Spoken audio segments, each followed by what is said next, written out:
morning, everyone. It's really early in the morning, and I am ready to read the scriptures.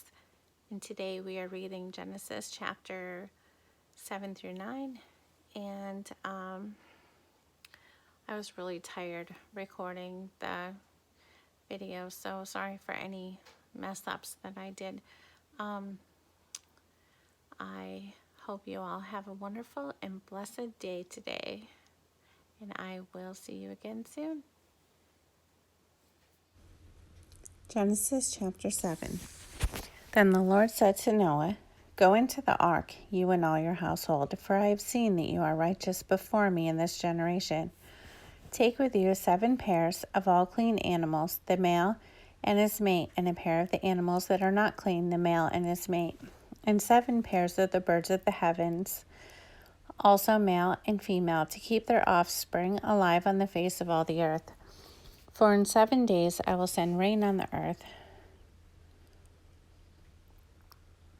40 days and 40 nights, and every living thing that I have made I will blot out from the face of the ground." And Noah did all that the Lord had commanded him.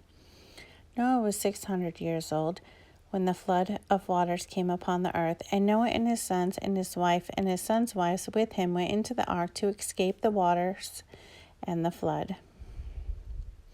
Of clean animals and of animals that are not clean, and of birds and everything that creeps on the ground, 2 and 2, male and female, went into the ark with Noah as God has commanded Noah. And after 7 days the waters of the flood came upon the earth.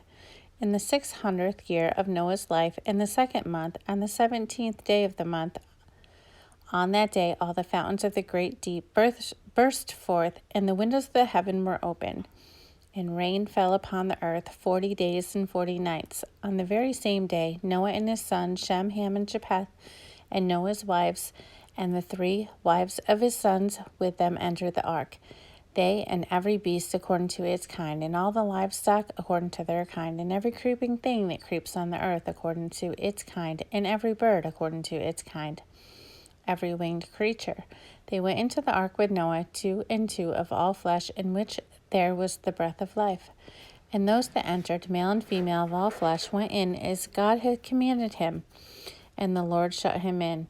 The flood continued 40 days on the earth. The waters increased and bore up the ark, and it rose high above the earth. The waters prevailed and increased greatly on the earth, and the ark flooded on the face of the waters. And the waters prevailed so mightily on the earth that all the high mountains under the whole heaven were covered. The waters prevailed above the mountains, covering them 15 cubits deep. And all flesh died that moved on the earth, birds, livestock, beasts, all swarming creatures that swarm on the earth, and all mankind. Everything on the dry land, in whose nostrils was the breath of life, died. He blotted out every living thing that was on the face of the ground, man and animals and creeping things and birds of the heaven. They were blotted out from the earth. Only Noah was left, and those who were with him in the ark. And the waters prevailed on the earth 150 days. Genesis chapter 8. But God remembered Noah and all the beasts and all the livestock that were with him in the ark. And God made a wind blow over the earth, and the waters subsided. The fountains of the deep and the windows of the heaven were closed, and the rain from the heavens was restrained. And the waters receded from the earth continually. At the end of the 150 days, the waters had abated, and in the 7th month, on the 17th day of the month, the ark came to rest on the mountains of Ararat. And the waters continued to abate until the 10th month. In the 10th month, on the 1st day of the month, the tops of the mountains were seen. At the end of 40 days, Noah opened the window of the ark that he had made, and sent forth a raven. It went to and fro until the waters were dried up from the earth. Then he sent forth a dove from him to see if the waters had subsided from the face of the ground. But the dove found no place to set her foot, and she returned to him to the ark, for the waters were still on the face of the whole earth. So he put out his hand and took her and brought her into the ark with him. He waited another 7 days, and again he sent forth the dove out of the ark. And the dove came back to him in the evening, and behold, in her mouth was a freshly plucked olive leaf. So Noah knew that the waters had subsided from the earth. Then he wailed another 7 days and sent forth the dove, and she did not return to him any more. In the 601st year, in the first month, the first day of the month, the waters were dried from off the earth. And Noah removed the covering of the ark, and looked, and behold, the face of the ground was dry. In the second month, on the 27th day of the month, the earth had dried out. Then God said to Noah, Go out from the ark, you and your wife, and your sons wives with you. Bring out with you every living thing that is with you, of all flesh, birds and animals, and every creeping thing that creeps on the earth, that they may swarm on the earth, and be fruitful and multiply on the earth. So Noah went out, and his sons and his wife and his sons' wives with him. Every beast, every creeping thing, and every bird, everything that moves on the earth went out by families from the ark. Then God built an altar to the Lord, and took some of every clean animal and some of every clean bird, and offered burnt offerings on the altar. And when the Lord smelled the pleasing aroma, the Lord said in his heart, I will never again curse the ground because of man, for the intention of man's heart is evil from his youth. Neither will I ever again strike down every living creature as I have done. While the earth remains, seed time and harvest, cold and heat, summer and winter, day and night shall not cease. Genesis chapter 9. And God blessed Noah and his sons, and said to them, Be fruitful and multiply, and fill the earth. The fear of you and the dread of you shall be upon every beast of the earth, and upon every bird of the heavens, upon everything that creeps on the ground, and all the fish of the sea. Into your hand they are delivered. Every moving thing that lives shall be food for you. And as I gave you the green plants, I give you everything. But you shall not eat flesh with its life, that is, its blood. And for your lifeblood I will require a reckoning. From every beast I will require it, and from man. From his fellow man I will require a reckoning for the life of man. Whoever sheds the blood of man, by man shall his blood be shed. For God made man in his own image, and you, be fruitful and multiply, teem on the earth and multiply in it.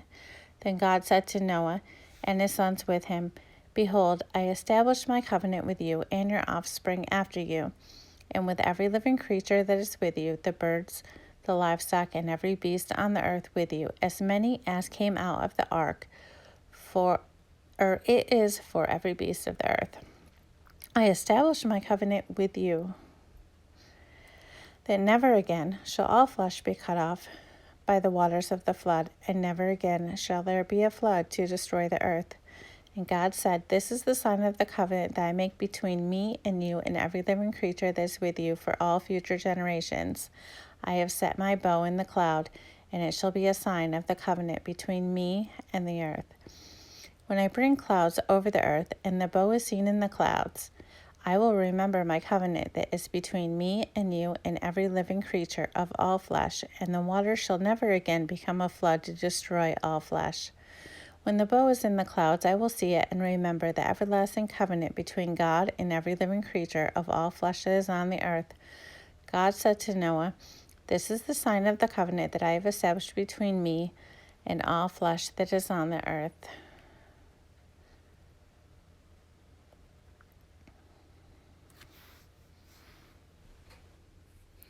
The sons of Noah who went forth from the ark were Shem, Ham, and Japheth. Ham was the father of Canaan. These three were the sons of Noah, and from these the people of the whole earth were dispersed. Noah began to be a man of the soil, and he planted a vineyard. He drank of the wine and became drunk, and lay uncovered in his tent. And Ham, the father of Canaan, saw the nakedness of his father, and told his two brothers outside. Then Shem, Ham, and Japheth took a garment, laid it on both their shoulders, and walked backward, and covered the nakedness of their father. Their faces were turned backward, and they did not see their father's nakedness. When Noah awoke from his wine, and knew what his youngest son had done to him, he said, Cursed be Canaan, a servant of servants shall he be to his brothers. He also said, Blessed be the Lord, the God of Shem, and let Canaan be his servant. May God enlarge Japheth, and let him dwell in the tents of Shem, and let Canaan be his servant. After the flood, Noah lived 350 years. All the days of Noah were 950 years, and he died. Okay, everyone, so we are now finished with Genesis chapter 9, and I hope you will join me tomorrow as we read some more of the book of Genesis. Have a great day.